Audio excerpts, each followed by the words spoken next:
Hi, welcome back to Art and Soul. My name is Mike Severin. I'm so glad you could join me today and you're allowing me into your home to spend the next half hour or so with you. I appreciate it a lot. It's been an exciting week. Found out, signed some papers, and we're going to be able to be shown across the state, not just here in Salem, so that's exciting. So there'll be some more details coming out after the network puts out their little information, and I'm excited about it. It's a great opportunity for me, and it's going to allow a lot more viewers to be a part of Art and Soul, which is really exciting.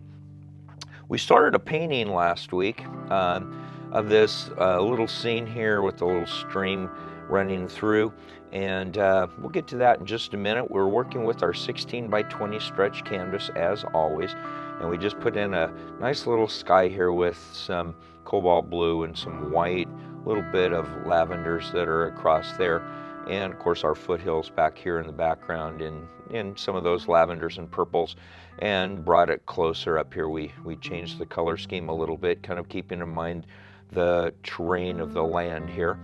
And if you were watching last week, there was a hair that came off my brush, and I left it on there, and I said I was going to leave it on just so that I could show you how to remove that. The paint's now dry on the canvas, so all you do if this happens in one of your paintings is just take your finger and just roll it, and it just comes right off. Doesn't even leave a mark there on the canvas. So don't panic if you're painting and a hair attaches itself on. Just leave it, let the paint dry, and then you can come back and take care of it later. So let's go through our palette really quickly. We have on our palette our cad yellow, our titanium white. We've got this dioxazine purple, our burnt sienna. We've got just pure black, yellow ochre, and we've got over here some Prussian blue. And we'll just see how far we get through with the painting today, and probably end up getting it finished up next week. So to start with, what we're going to do is I want to take and kind of get this a little more defined where we're going to put this little stream that's meandering down through this little valley here. So we're going to take our Prussian blue and grab some titanium white and just kind of a light blue, and we can adjust that as we need to later. But remember, things that are objects that are farthest away are going to be very thin, and as they get closer will increase in size. So we want this little stream back here to be very, very faint. You're not going to see hardly anything more than just basically a streak of color that's coming down through. As it gets closer, it gets a little more defined and a little wider. And it comes across here and down. It's getting wider as it comes down, obviously. And part of this will be covered up with bushes and some other foliage that are in there.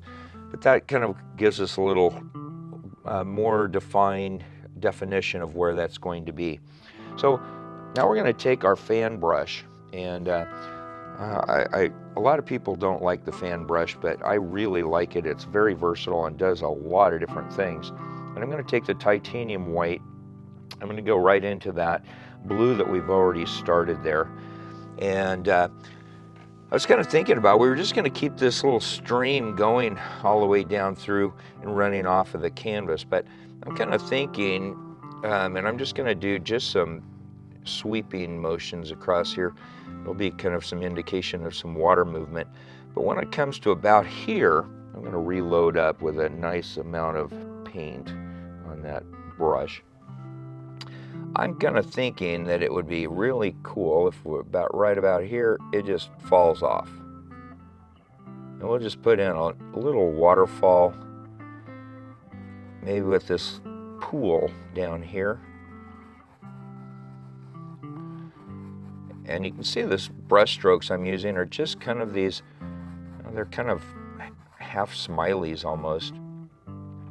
And then maybe we'll continue on then with our or stream as it goes off, but it just kind of falls off into this nice little pool, and I think that looks kind of cool. We're going to take now, grab some of that Prussian blue, and right here underneath of it, we're going to put in just some, because the water would be a little deeper in here. And again, I'm just taking those same kind of comma or half smiley face little strokes and kind of just working it across.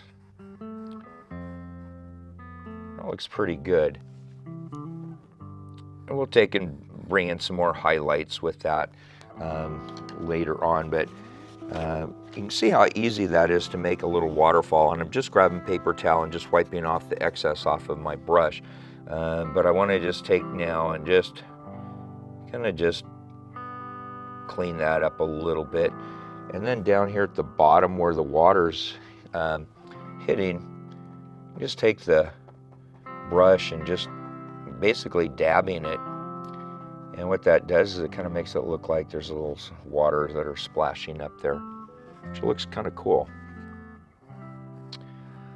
And what we need to do is we need to put in some sort of rocks that are in here that are holding this water in place so that it makes sense. And I'll tell you a really easy way of making rocks, and there's a lot of different ways of doing it, but this is kind of a fun little way of doing it, and I think you'll find it pretty effective. I'm just going to go into my black, and if you can see there on the TV, I've got basically one side that's loaded up with just the black, and then I'm going to take the other side and load it up with white. So we've got white on one side, black on the other. And what we're going to do is one stroke here, and you're going to see we're going to make a rock with a highlight.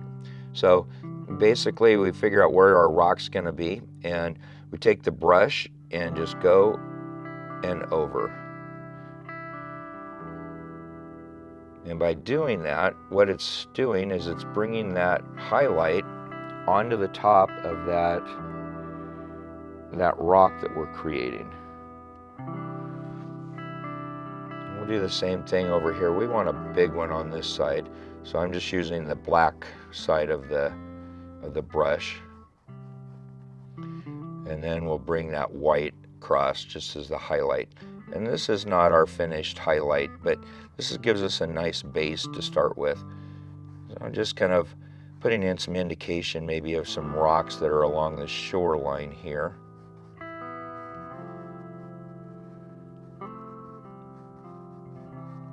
And as that white and black is blending together, you'll see it's picking up a lot of the same colors and getting a lot of those grays in. So now I'm just grabbing some straight titanium white on the one side, and I'll come back in with a little more of a mid-range highlight across those rocks. Maybe we'll put in a indication of a rock or two down here in the water right along the side. And we'll put in a couple more up here just to tie this in. And you can put in as many rocks as you would like, or as few. This is your painting, and I say it all the time, but I really mean it. This is, if you're following and trying to do it the way I'm doing it, that's great. But I love it when I get pictures from people of what they're painting, and that's cool, because it shows me their creative side, and they're seeing a vision and they're wanting to paint something, and that's what this is all about, is just making it your own. So as I was talking there, you could see I just was scumbling basically some color onto the canvas there, a little shoreline that might be coming along here, and maybe even a little bit right along the edge over here as well.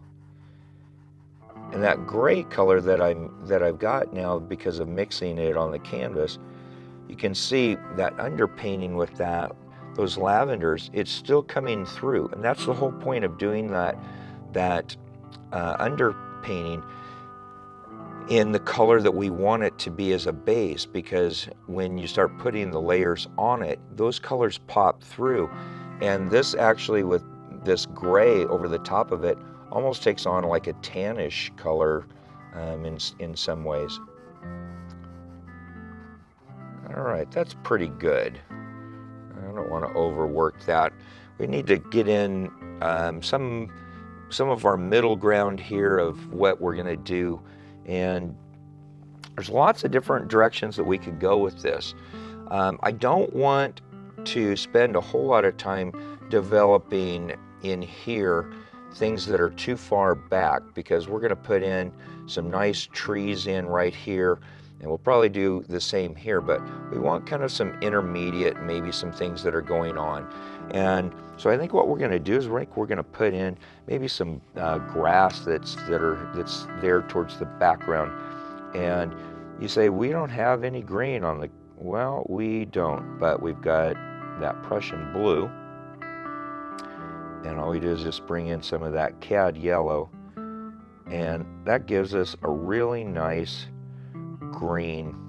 And I'm not overworking it on the palette and mixing it, because I want there to be a multitude of colors that are on the brush. So how I'm doing is I've got a little 1-inch brush, and you can use any size that you would like, but this is kind of a nice one for the size that we're working here. And as you can see, I'm basically just tapping the canvas with that knife or with that brush. And that's a little darker than what I would like, but that's okay. We can take and adjust that here in a minute. So we'll take and do maybe a little bit where there's that little grass area that's coming down there to the edge of that stream. And I'm doing this in layers. And what it's doing, I don't know if you can pick it up very well, but it's actually getting a lot of different colors that are coming in there with the yellows and with the darker greens. And that's what makes it work, is having that variation of darks against the lights and the lights against the darks. And we'll just take some of that color and I'm just lightly scrubbing that into the background. And what that's doing is it's basically just giving us the indication that there's grasses that are back here and things that are going on. You just can't necessarily see all of the detail. And because it's so far back, you're not going to see a lot of detail either. So you can see I'm just kind of working this down here. I'll go down here towards the rocks, and there'll be more grasses that are up there around those rocks that we'll put in, but it's a pretty good go there. And down here, I'm just going to scrub in just a base of some of that color. And if you notice, I haven't reloaded my brush. I'm just scrubbing what I've got on the brush into the canvas. And what that's doing is it's allowing that undercolor that we have of those lavenders, it's allowing those colors to come out. And that's good. We want this indication just that it's there of grass, but we don't need all of the sprigs of grass showing at this point. We'll develop those here in a little bit. So we've got kind of a nice little lay with those greens that are across there, that little grassed area, maybe the little meadow that's there. And there's one thing that I think makes it a little, it's too stark for my liking. And this may be just, this is just my own perception of it, but I don't like that all of these purples up here, there's so much difference between the values between the greens and these purple. So what I'm going to do, and again, I haven't reloaded my brush at all. I've just taken and started to just lightly scrub in some of this green color into those lavenders.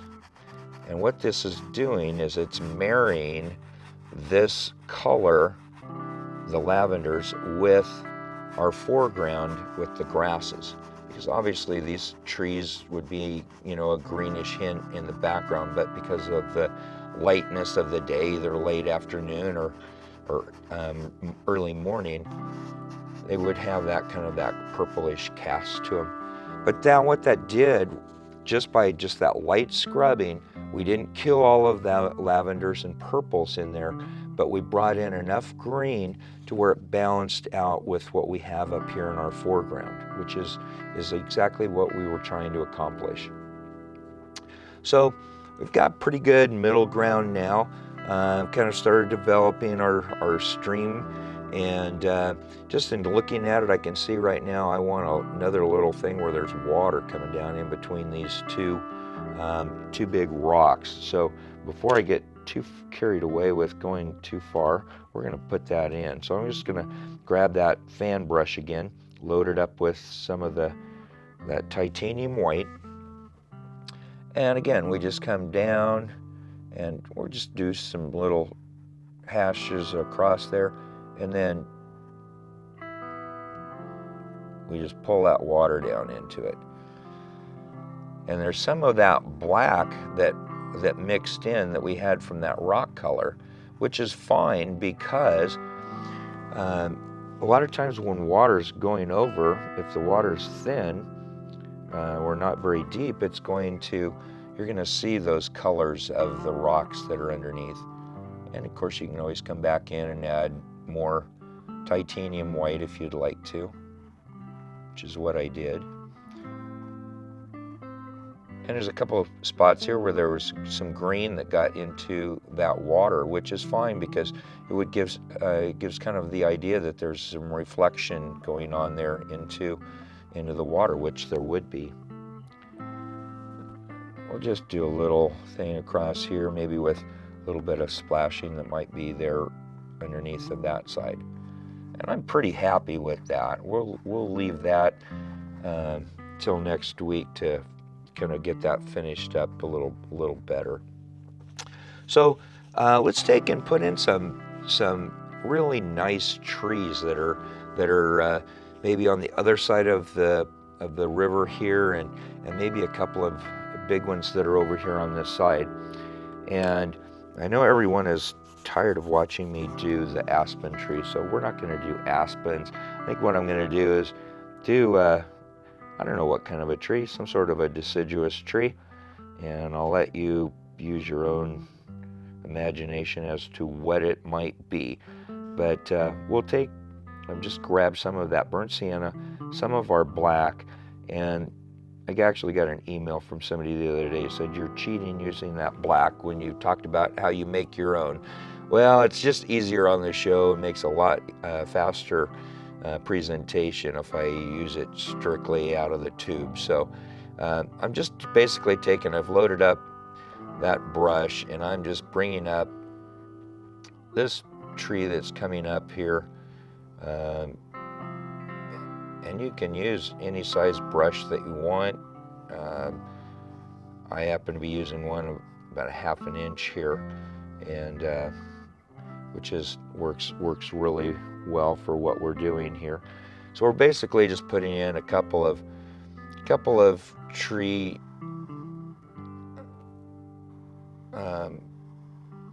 stumps here, and then we'll take and develop out some leaves here in a minute. But I'm basically just blocking in this as to begin with.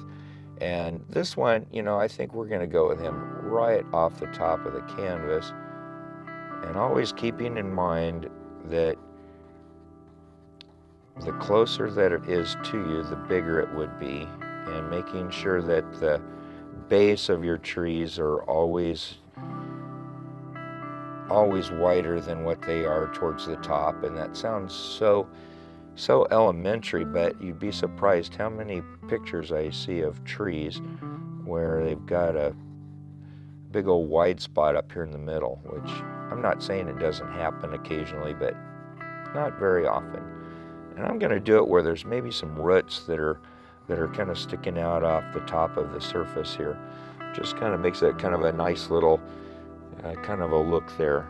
And I'll grab a little more paint I want to put in. We don't want him to be left alone. We want him to have a friend. So we'll put in this friend that's back here. He comes down behind him.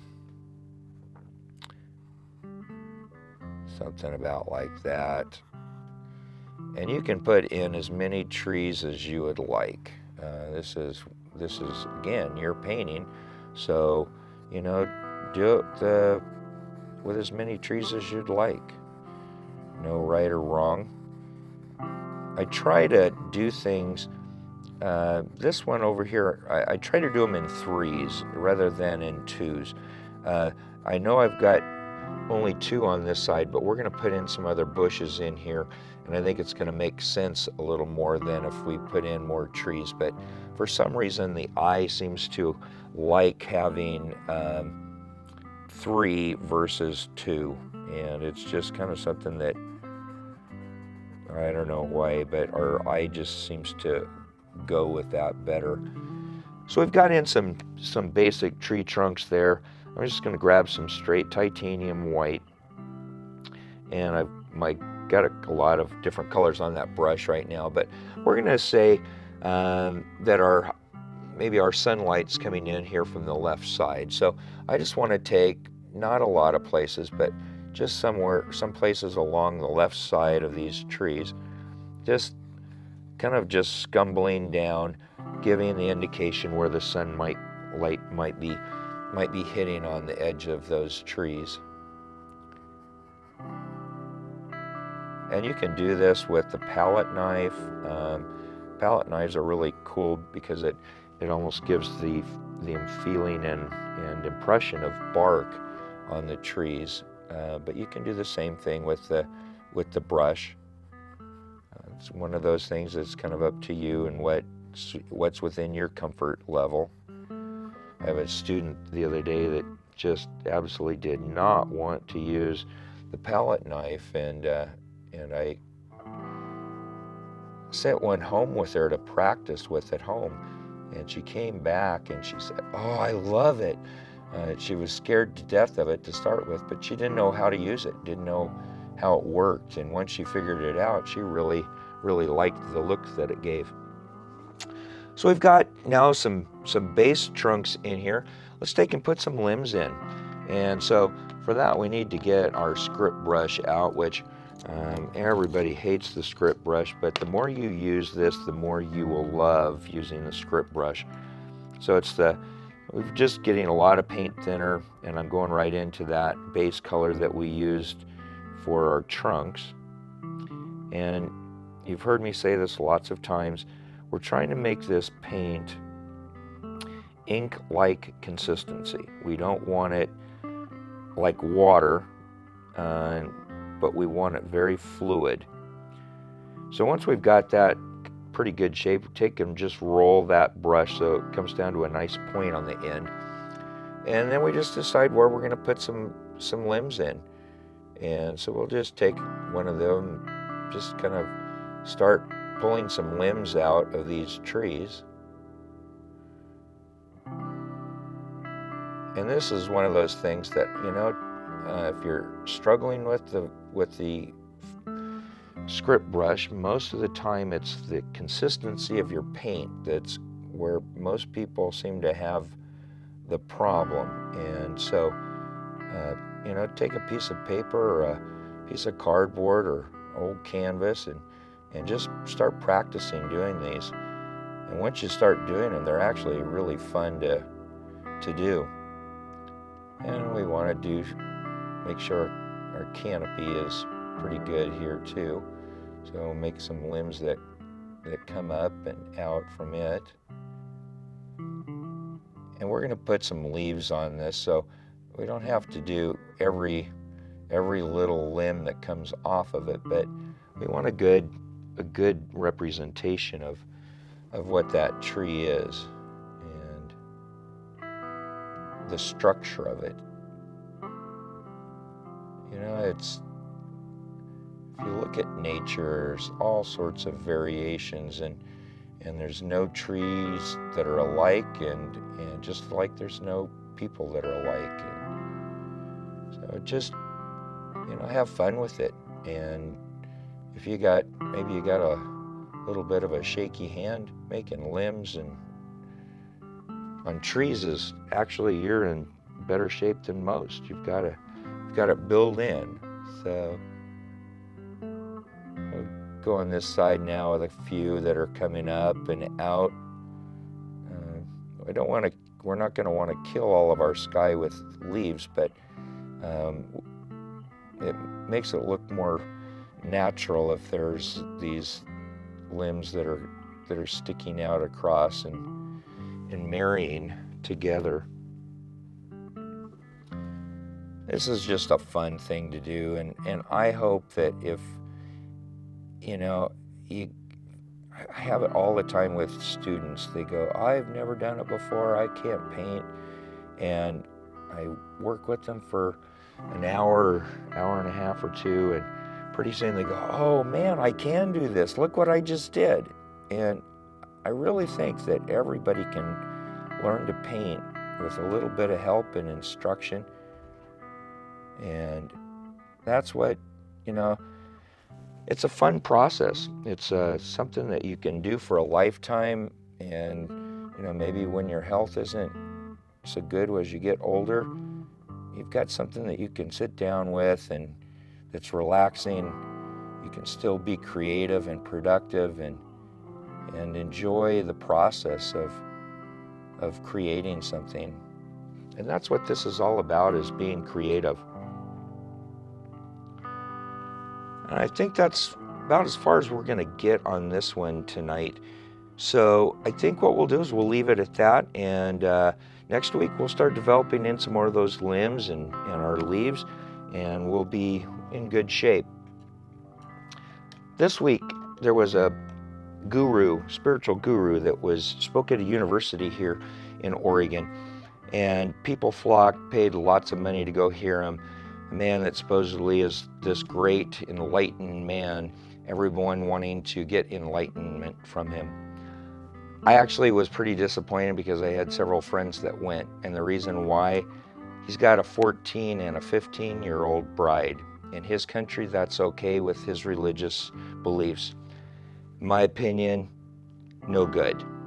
And if that's okay for him, then I have nothing to listen to that he has to say. So many times in our life, we have people that are influences, that bring stuff into our lives that we listen to, we read, we watch.